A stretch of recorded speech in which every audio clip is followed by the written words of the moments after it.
inmediatamente nosotros reprochamos esa conducta. Y esa conducta responde a que ese sujeto no esté en condiciones de vivir en sociedad. E inmediatamente viene lo que se denomina la reacción punitiva. ¿Correcto? Entonces, los límites de este comportamiento humano lo encontramos a través de los delitos y las faltas.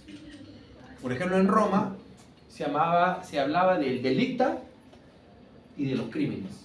Los delicta eran los delitos, valga la redundancia, de menor gravedad, y los crímenes de mayor gravedad. Ahora, en nuestro Código Penal está dividido en 3 libros. El libro primero, que es Derecho Penal, parte general, que se subdivide en 3 sublibros, que es teoría del derecho penal, teoría del delito y teoría de la pena. Eso es lo que ustedes debieron haber estudiado.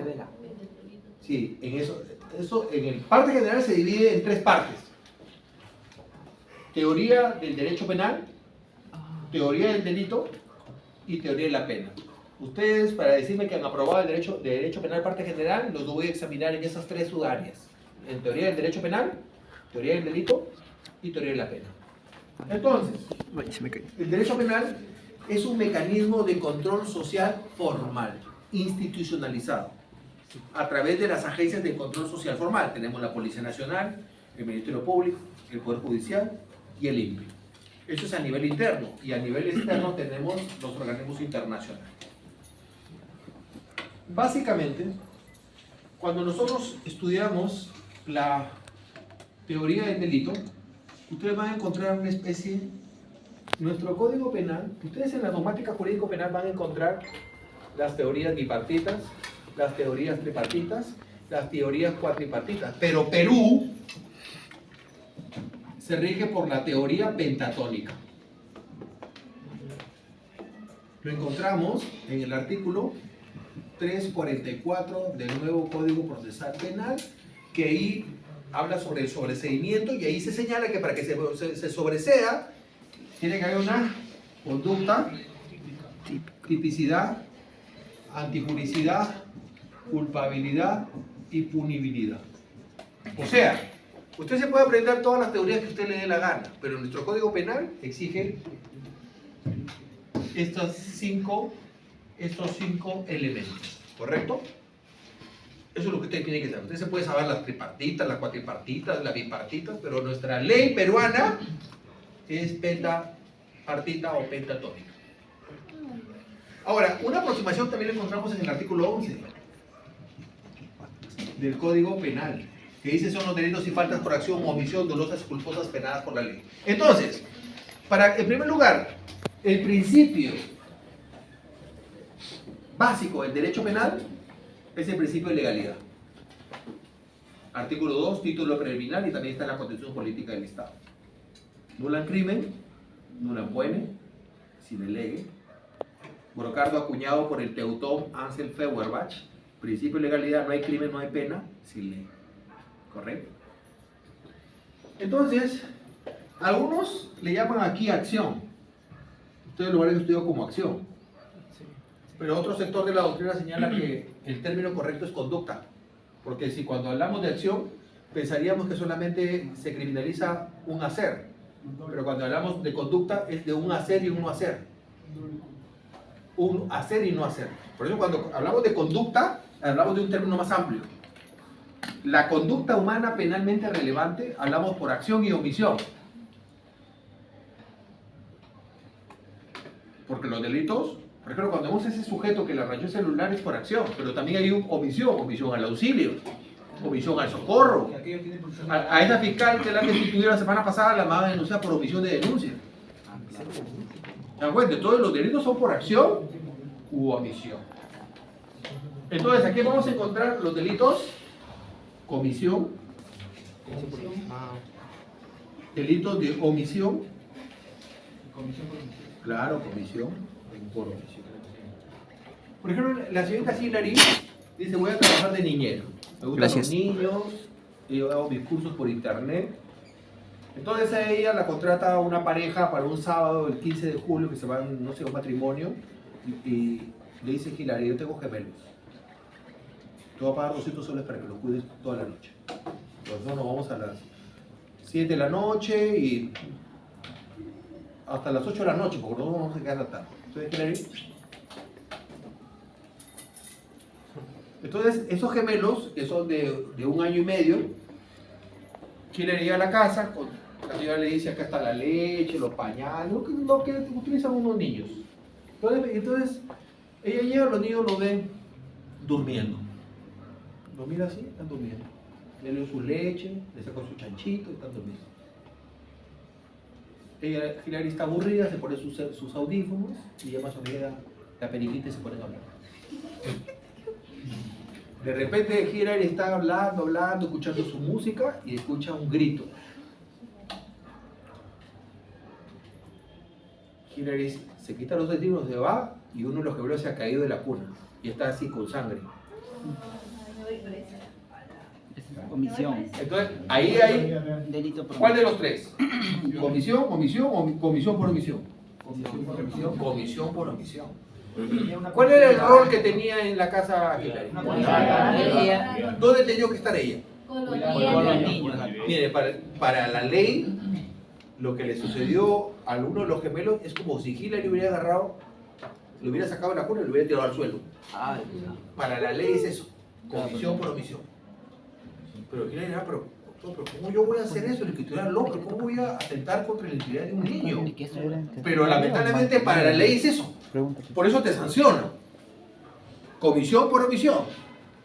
Y les hago ese ejemplo crudo para que se den cuenta que para el juez es como si Hillary se hubiera levantado, hubiera agarrado al niño, así, lo hubiera ¡plum! Tirado al suelo. Comisión por omisión. Entonces también hay, por ejemplo, un salvavidas, un policía, un profesor. Por ejemplo, si un profesor lleva a los niños a un museo y un niño, no sé, se cae por ahí, él es el responsable de los niños que salen. Por eso cuando me dice el profesor, ¿cuál es el profesor? No, le digo, si a algún alumno le pasa algo, yo soy el responsable porque yo los estoy llevando. Ustedes pero ya son grandes, sí, pero yo tengo la responsabilidad por ser el profesor, el garante. Entonces, pero para que una conducta sea penalmente relevante, tiene que cumplir 3 requisitos. Uno, que sea una conducta humana. Si Hillary va con su perro y el perro ve a una chica así y agarra el perro y se le prende un glúteo a la señorita, cuando volteas el glúteo en la boca lo tiene y ella está con un hueco acá, ¿a quién va a denunciar? Al dueño. Al dueño. ¿A ti te va a denunciar? ¿O al perro? ¿Cómo es el perro? ¿Cuándo digo, el perro se va a decir, no sé qué está detenido el perro? Y ya llévatelo ya. Porque el derecho penal criminaliza conductas humanas. Conducta humana. Ahora, la conducta no solamente tiene que ser humana, tiene que ser voluntaria. En ninguna parte del planeta a una persona se le imputa un delito si no ha sido voluntario.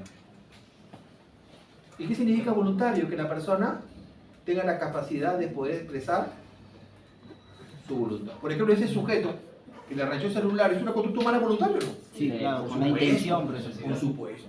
Sí, la intención. Si el sujeto se va a una fiesta, embriaga a una chica, le pone una pastilla y la chica se desmaya, la lleva a un hotel y tiene relaciones sexuales con la señorita, Con la intención de eso. ¿la señorita puede expresar su voluntad? No. Entonces hablamos de una conducta. En primer lugar, tiene que ser una conducta con relevancia penal. ¿Y qué significa una conducta con relevancia penal? Que se encuentra señalada en nuestro catálogo punitivo. No, no tipificado. Y cuando hablamos de tipo y tipicidad son cosas diferentes que aquí vamos a ver, pero todavía estamos acá. Entonces la conducta tiene que ser conducta penalmente relevante, y conducta humana voluntaria. Y otro elemento, ¿cuál es? Consciente. Tiene que ser consciente. Si usted no está...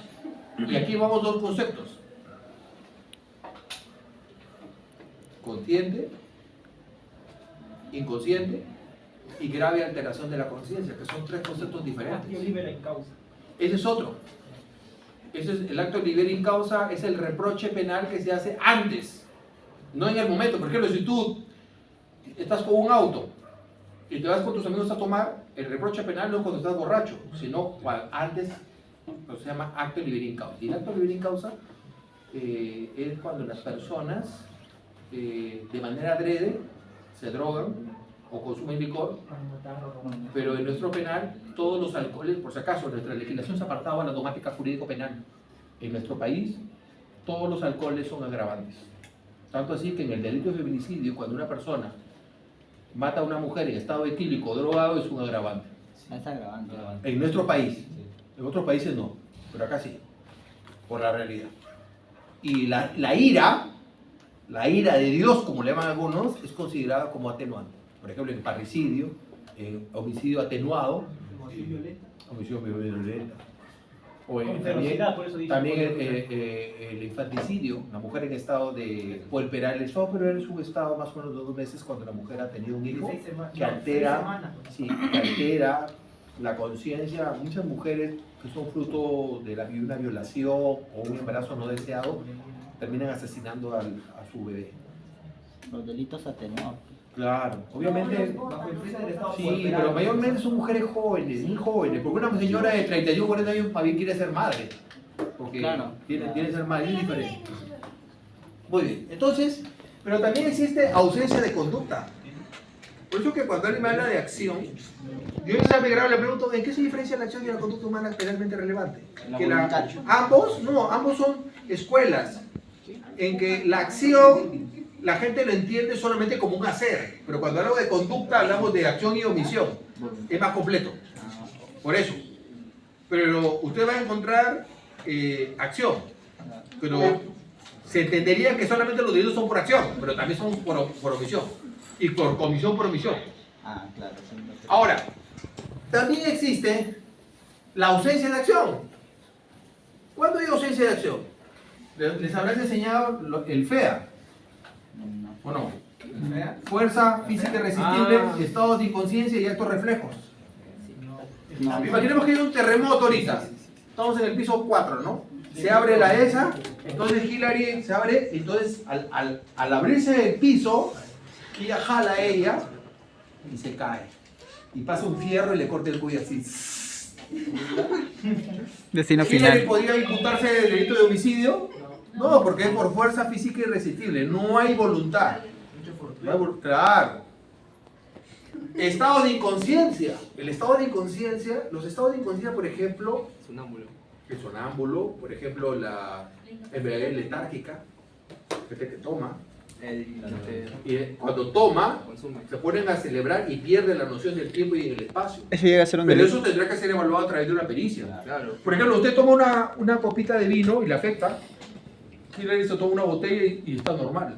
O sea, el alcohol no afecta igual a todos. Por eso tendrá que haber una pericia.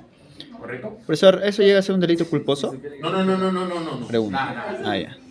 Los delitos culposos son números clausus, están establecidos. Usted me dice, doctor, ¿cómo yo puedo saber si un delito es culposo o doloso? El código lo señala.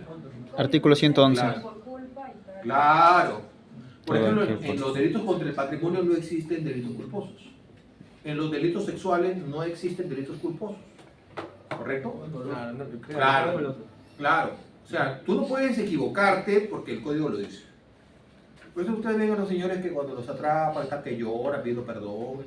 Eso no tiene absolutamente nada que hacer porque el tipo penal es doloso. Si la señorita Hillary viene en un bus, ¿correcto?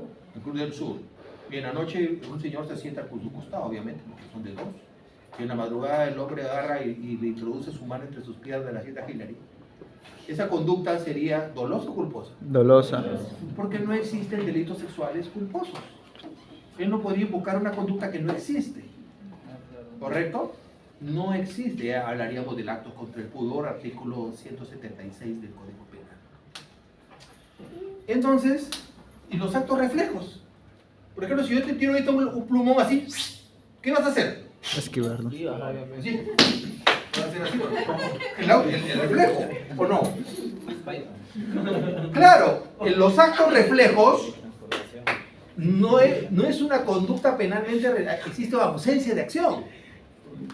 Imaginemos que nuestra Hillary está viendo una película de terror, ¿correcto? En el cine, está con su canchita así, y de repente en la imagen aparece, no sé, esas películas tipo hotel con una sierra eléctrica.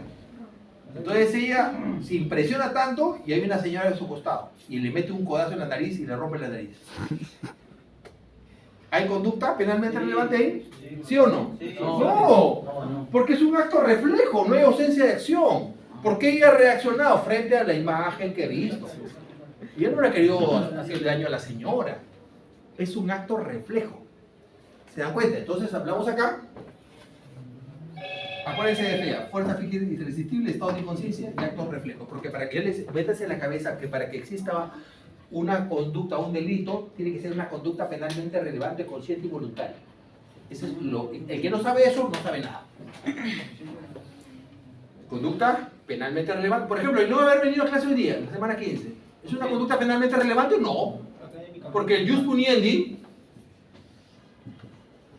tiene dos brazos, el penal y el administrativo sancionador. El alumno que no vino se le podrá poner una sanción administrativa del reglamento de la universidad, No penal. pero no, porque para que exista penal tiene que haber el principio de lesividad, la fragmentación. No todas las conductas son penadas, sino aquellas que vulneran o amenazan bienes jurídicos tutelados por la ley. Por eso que el derecho penal es última ratio. ¿Y por qué es última ratio? Porque el derecho penal ingresa cuando han fracasado todas las ramas del derecho. Si tendríamos que humanizar al derecho penal, ¿cómo sería el derecho penal? Un hombre anciano, un hombre corpulento, una mujer, ¿cómo sería el derecho penal? Si lo humanizaríamos. Un hombre anciano. Lo último. ¿Ah? ¿Cómo crees que sería el derecho penal? ¿Cómo te lo imaginas? Dímelo. Un viejo experimental. Un sobreviviente de apocalipsis, profesor. Profesor, Mira, ¿cómo sería el derecho penal? Un machete. Si lo humanizaríamos al derecho penal, ¿cómo sería? ¿Cómo te lo imaginas? ¿Mm? ¿Cómo te lo imaginarías el derecho penal? Como usted, profe. ¿Cómo sería si lo humanizamos? Para que puedan entender. Profe, puede ser como ¿Sería un usted, hombre pero... delgado, así? No. El derecho penal sería algo así como La Roca. claro. Un hombre corpulento. Porque la reacción punitiva con última ratio no viene a conversar contigo en derecho penal. Viene ya. ¿A qué viene? Sancionar. ¿Qué es lo que le ha pasado a estos dos personajes de esta semana que llenaron la televisión? A- El derecho penal viene de frente a ejecutar, porque no estás en condiciones de vivir en sociedad. El derecho penal no te va a hablar. Por eso se llama que el derecho penal es el más temido de todas las especialidades. Porque el derecho penal ataca lo más valioso que tiene una persona después de la vida, que es su libertad. Las personas ahorita que están con detención preliminar, ¿cómo están ahorita? ¿Sufriendo? Llorando. Claro. ¿Cómo que depende? No, profesor, Todo el mundo ya. está sufriendo. Imagínate ver tu nombre en los periódicos, en la radio, que todo el mundo está opinando de tu vida, tu familia. Ya no tiene su tranquilidad. Nada. Y peor, como ellos son figuras públicas, peor todavía. Porque hoy día, a esta hora, el carro del INPE está pasando por todos los distritos judiciales, llevando a las personas que les han dado mandato de detención hoy en las Cortes Superiores de Justicia de Lima. Estarán llegando 11:30 al Averno, al lugar que todos quisieran retroceder el tiempo para no cometer ese tipo de conductas. Estarán, que la mente les explota y temerosos de pisar un lugar que nunca en su vida se imaginaron pisar. Nosotros estudiamos el derecho penal desde acá, pero otra cosa es estar en un penal, La idea es- bañarte con agua helada, sin puerta, sentarse en un sanitario que parece que tuviera vida porque se mueve.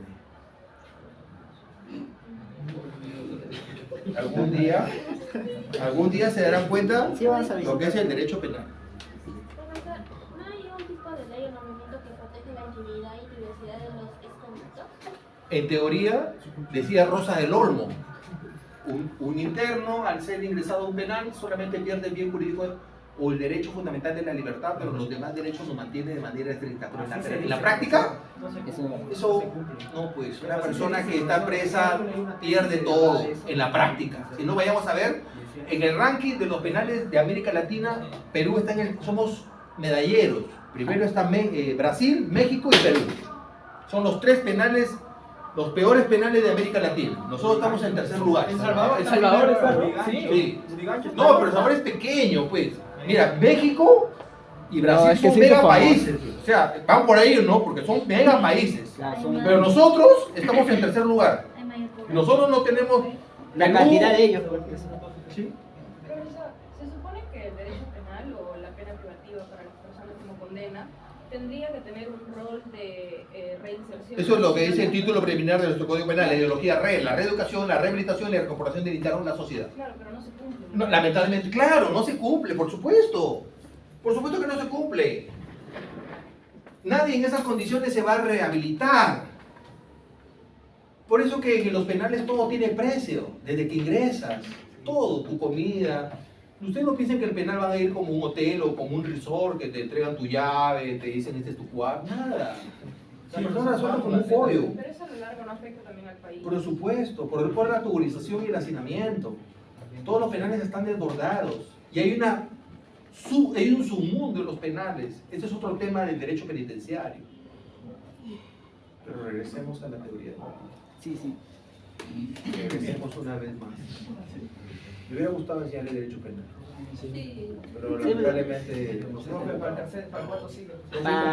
Penal 3, profesor, penal 3. Eso diseña cursos de... Esto es lo más importante, penal 1. Penal 1.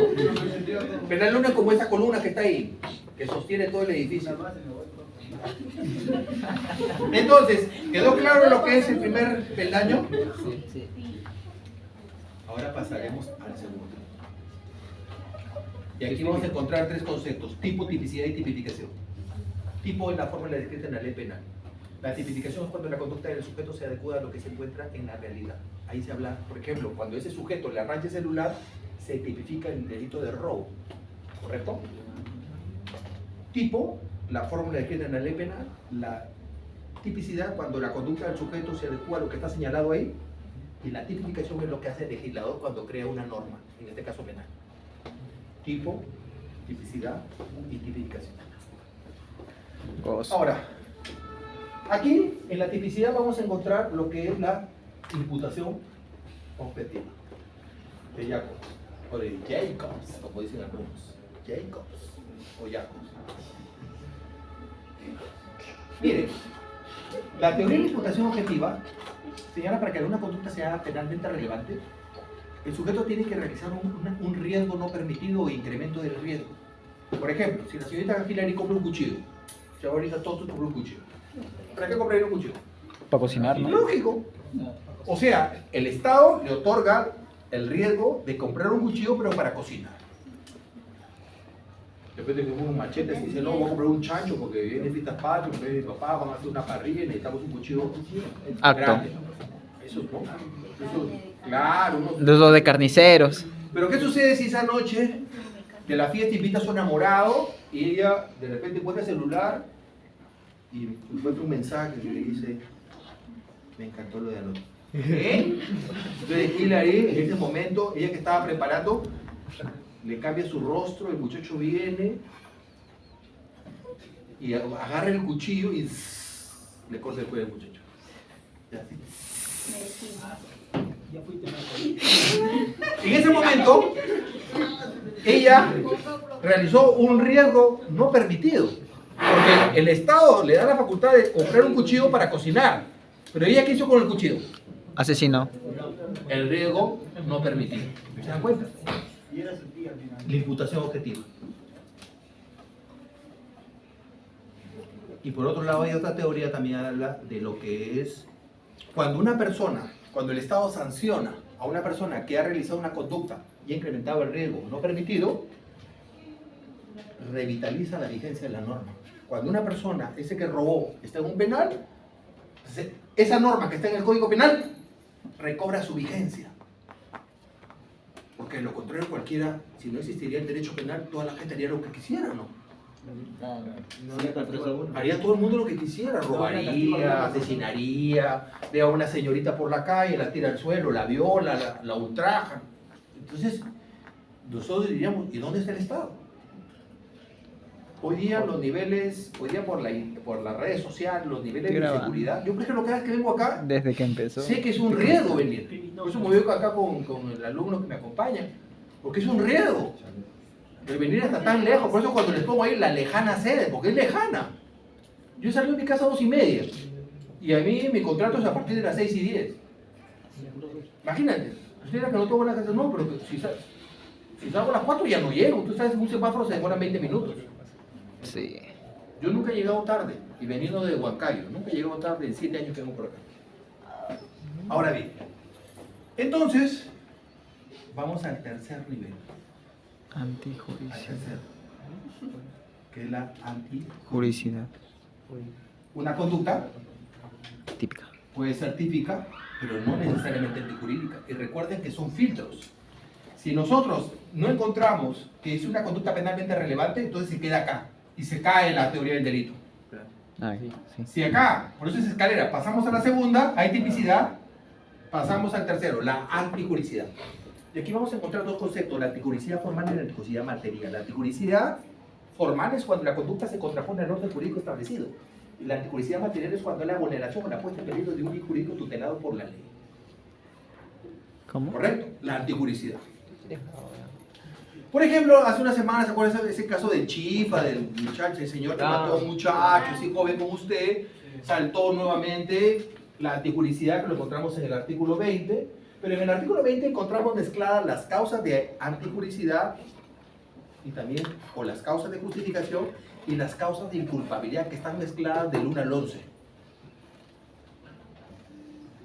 Muchos, cuando ustedes han estudiado las causas de justificación, si se dieron cuenta, estaban salteadas. ¿Correcto? Por ejemplo, la causa de justificación, la que más se conoce, es la legítima defensa, que no es la única.